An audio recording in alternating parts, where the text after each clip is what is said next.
Creed Harlow hadn't slept properly in 3 years. Not since the night his wife, Celine, died on a rain-slicked highway while he was deployed overseas. He still remembered the cold metal bunk on the ship, the vibrating phone call, and the silence that followed so heavy it felt like something inside him had permanently shut down. He came home for a funeral and stayed for a 5-year-old daughter who refused to let him fall apart completely. Ren Harlow still asked every morning, "Papa, when is Mama coming back?" And Creed never lied to her. He would simply say, "Mama's in the water now, Ren." She loved the ocean, and the ocean loved her back. Ren would think about it seriously, and then nod, saying, "Then I'll love the water too." So Mama knows we still remember her. Every Saturday became a ritual after that.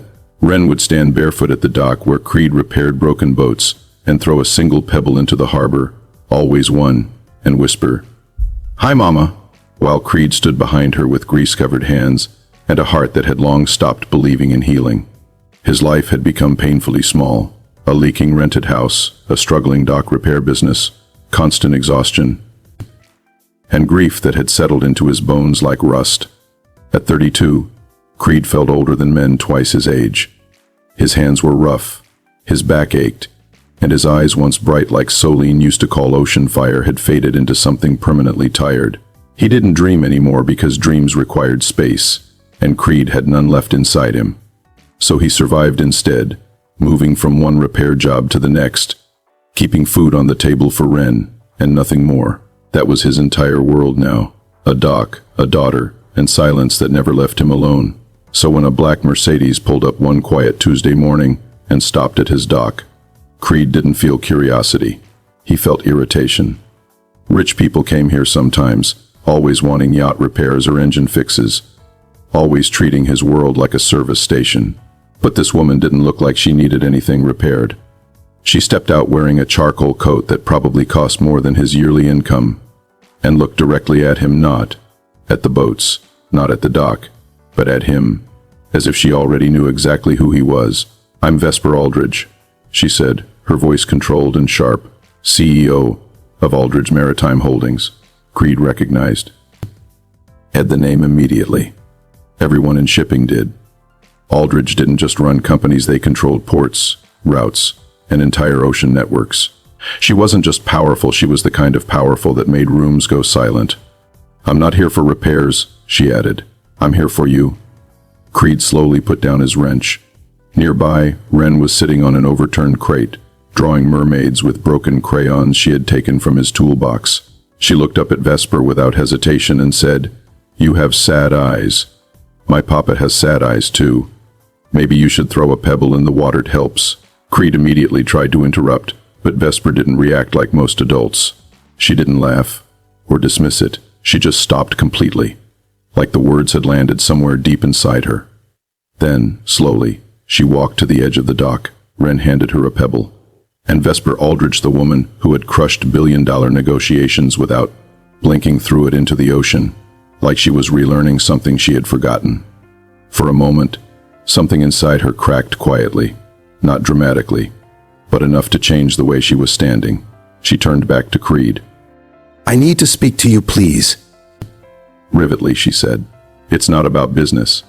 Creed wiped his hands on a rag and replied, "My dock is my office. Whatever you need to say it here." Vesper hesitated for the first time, then inhaled slowly, and spoke words she had probably rehearsed for months, but never imagined saying out loud. "I want a baby. Can you help me?" The air went still. Even the wind seemed to pause. Ren looked up from her drawing, sensing the shift. Creed didn't react. No shock, no anger, no laughter, just silence. A long, heavy silence that made Vesper feel exposed in a way she had never felt in any boardroom or negotiation.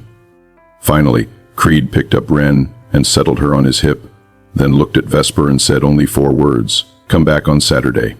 Nothing else. No agreement, no rejection, just a door slightly opened. That was enough for Vesper to leave confused. She was used to control, used to decisions being immediate, used to outcomes being predictable. But this man gave her nothing except time. Still, she returned the following Saturday at exactly 9 a.m. No driver, No guards, no charcoal coat, just Vesper Aldridge standing awkwardly on a wooden dock that smelled like salt, oil, and broke. In things being slowly repaired. Wren saw her first and ran up excitedly. "You came back," she said, as if it was the most normal thing in the world. Creed didn't speak much that day. He just watched. And Vesper sat down slowly, uncertainly, like she was stepping into a world she didn't understand but somehow needed. She came again the next Saturday, and the next. Slowly the billionaire began to disappear. No more polished suits, no more cold authority, no more controlled expressions. Just a woman sitting on a dock, learning how to color mermaids with a child who believed ocean water carried messages to the dead. Wren taught her things no boardroom ever could. How seagulls were sky dogs, how pebbles were conversations with memory, how laughter didn't need permission, and Vesper began to live real laughter, not corporate, not rehearsed. Creed watched all of it quietly. He didn't interfere. But something inside him shifted too. Not attraction yet. Something more dangerous. Recognition. Because broken people always recognize broken people. On the 5th Saturday, everything changed. Wren had fallen asleep inside the small cabin wrapped in an old whale blanket. The dock was quiet. Tea. The sun was low. Vesper sat near the edge of the woods staring at the water for a long time before finally speaking. "I can't have children naturally," she said quietly. Her voice wasn't proud or dramatic, just tired. 4 IVF failures. She paused. "My father says I exist for one purpose, to continue the Aldridge name. If I don't, I lose everything." Then she laughed softly, but there was no humor in it. Creed finally stopped working. He looked at her properly for the first time that day. "So you came here," he said slowly, "because your father told you your value depends on a child." The words weren't cruel, but they were sharp because they were true. Vesper didn't deny it. Instead, she said something quieter, something real. "I didn't come for a transaction," she said. "I came because I read about your daughter." Creed stayed silent. "The article said she was the happiest child in this town," Vesper continued. "And I thought, if my child had a father like you, maybe they wouldn't grow up like me. Like something that has to earn its place in the world." That sentence landed heavier than anything else. Creed looked at her differently then, not as a CEO, not as a stranger, but as one who understood loss in a way money could never fix. Finally, he said, "You can't buy what I have with Wren. It's not something you acquire. It's something you live. You show up every day, even when you're tired, even when you're broken. That's love." Vesper's hands trembled slightly. "Then teach me," she whispered. Creed looked at her for a long time, then at Wren sleeping, then at the ocean. "Come back next Saturday," he said again, but this time it wasn't rejection. It was the beginning of something neither of them understood yet, but both of them desperately needed. Creed's comeback on Saturday was never meant to change anything. For him, it was just a way to measure whether Vesper Aldridge would disappear like everyone else in his life had done when things stopped being convenient. But she didn't disappear. She returned every Saturday, always on time, without the armor she once wore into boardrooms. No charcoal coat, no security, no authority, just a woman slowly learning how to exist without control holding her together. At first, she didn't speak much. She just sat near Wren, watching her draw mermaids and listening to her talk about sky dogs and pebble messages to the ocean. But over time, something shifted. Vesper stopped acting like a CEO visiting a dock and started becoming part of it. She sat on the wooden floor without hesitation. She learned Wren's language of imagination. She began laughing real laughter, not corporate performance, and for the first time in years, she didn't feel like she was performing her own life. Creed watched all of it quietly, pretending it was just observation. But something inside him was changing too. Not attraction yet, not love, something more dangerous. Recognition. The understanding that this woman wasn't trying to take anything from him anymore. She was trying to learn how to stay. On the 5th Saturday, everything broke open. Wren was asleep inside the small cabin wrapped in an old whale blanket, and the dock was quiet, except for the water moving gently against wood. Vesper sat alone at the edge, staring at the ocean like she was preparing to say something she had never said in her entire life without strategy. Finally, she spoke. She told him she couldn't have children naturally. 4 failed IVF attempts. Years of medical appointments, hope followed by loss, and a father who treated her existence like a corporate requirement instead of a human life. "If I don't give him an heir," she said quietly, "I lose everything." There was no emotion in her voice at first, just exhaustion. Creed didn't interrupt. He simply listened. Then she added something softer, more honest. She didn't come for him as a transaction anymore. She came because she had read about Ren in an article once, about how happy she was, how present her father was despite everything. "I thought, if my child had a father like you," she whispered, "they might grow up feeling wanted instead of useful." That sentence stayed between them longer than silence usually does. Creed finally spoke, and when he did, it wasn't soft or cruel, it was truth. He told her she couldn't buy what he had with Ren. It wasn't genetics or contracts or money. It was showing up every single day, even when life felt impossible, even when grief made everything heavier than it should be. "That's what love is," he said quietly. Vesper didn't argue. For the first time in her life, she didn't try to win the conversation. She just absorbed it like something she had never been taught. Then she said it again, almost like a plea instead of a demand. "Then, teach me." Creed looked at her for a long time, then at his sleeping daughter, then at the ocean that had taken and given him everything that mattered. Finally, he said the same thing again. "Come back next Saturday." But this time it wasn't a test anymore. It was the beginning of something neither of them understood yet. But the world outside the dock never stays silent for long, Magnus Aldridge found out. Not through confession, but through surveillance. Sidra Cross, Vesper's trusted advisor, had been feeding him information all along. Every visit, every Saturday, every moment she stepped away from control was recorded and reported. And Magnus did what men like him always do when control slips, they destroy. Within days, Vesper was removed as CEO. Her accounts were frozen. Her name erased from the company she built. Everything she had ever worked for was stripped away in a single board decision. She didn't fight publicly. She couldn't. So she went back to the only place where she had ever felt something real, the dock. That night, she broke completely. Not like a billionaire losing power, but like a human being who had been holding herself together for too long. She stood at the edge of the dock in silence until the weight inside her finally collapsed, and she cried without control, without dignity, without performance. Years of pressure, failure, grief, and isolation poured out of her all at once, and in the middle of that breakdown, a small voice interrupted her.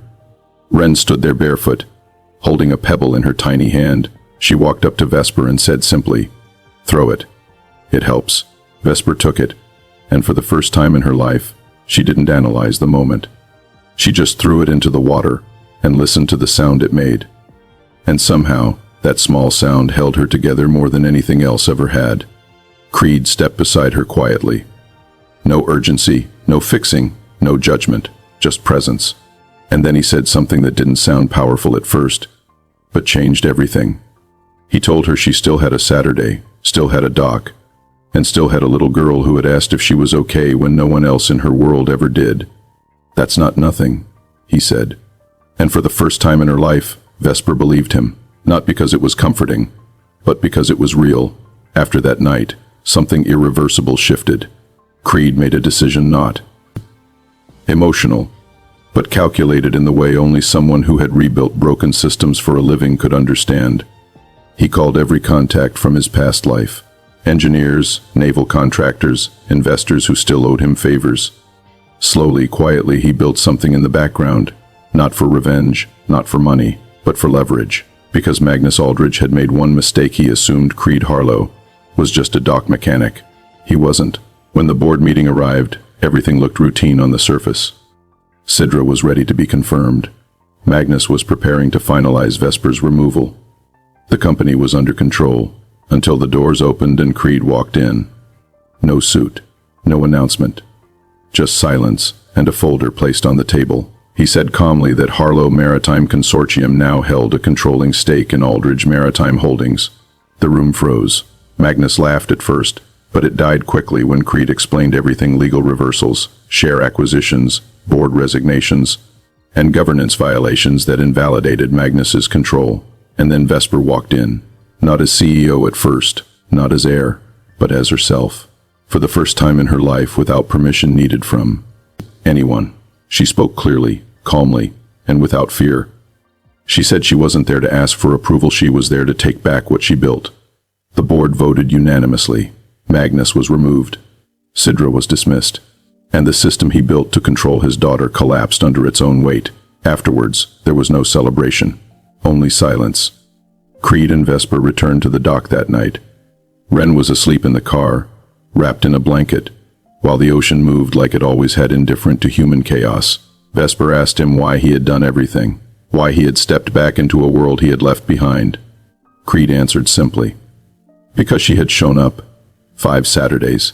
No guarantees. No escape plan. Just consistency. That's rarer than money, he said. That's rarer than power. Then he told her something quieter. He couldn't fix what was missing inside her, but he could offer her something else, a place where she didn't have to earn being there. A place where she could just exist. And for the first time, Vesper didn't ask for more. She just said she wanted home. Creed looked at her, then at his sleeping daughter, then at the water that had taken so much from him and still brought something back in return. And he said the only thing that mattered anymore, then come home. And she did. 6 months later, the dock was no longer just a place of repair, it had become a life. Ren ran barefoot across wooden planks, laughing without weight. Creed fixed engines and sometimes roofs, and sometimes broken mornings, and Vesper, no longer defined by titles or legacy, learned how to draw houses with doors. One evening, she stood holding something she never thought she would hold naturally, an ultrasound report. 8 weeks, real, unexpected, impossible. She couldn't speak for a moment. Creed looked at it, then at her, then at Ren, and finally said what closed everything without needing anything else. He said he stayed because she stayed. That was enough. Ren smiled and asked if the baby would have a door too. Vesper laughed, not controlled, not practiced, but completely real, and said yes. The biggest door, and it would always stay open. Yimu next story Hi Imaj, E story K Hisab Sai Strong VIP. Scene by SCNE Seri prompt to image do HR scene story main match. Ho Raho Chi scene Age Pichi Nai Huna Chai IHR prompt. Wodu FX main lag Jaya Koi image cartoon Ye 3D Nai Hona C. By. Hi IHR scene original Hona Chai IOK. HR scene realistic Lagana Chai I Koi scene Age. Pichi Na Ho HR 15 prompt K Bod mere permission Lena's Rory Hi I. Easily I mudge hey story K scene bill ko matching ho story keyword he ho scene main apni truff sequoy word add ni krna fail scene for US scene CA prompt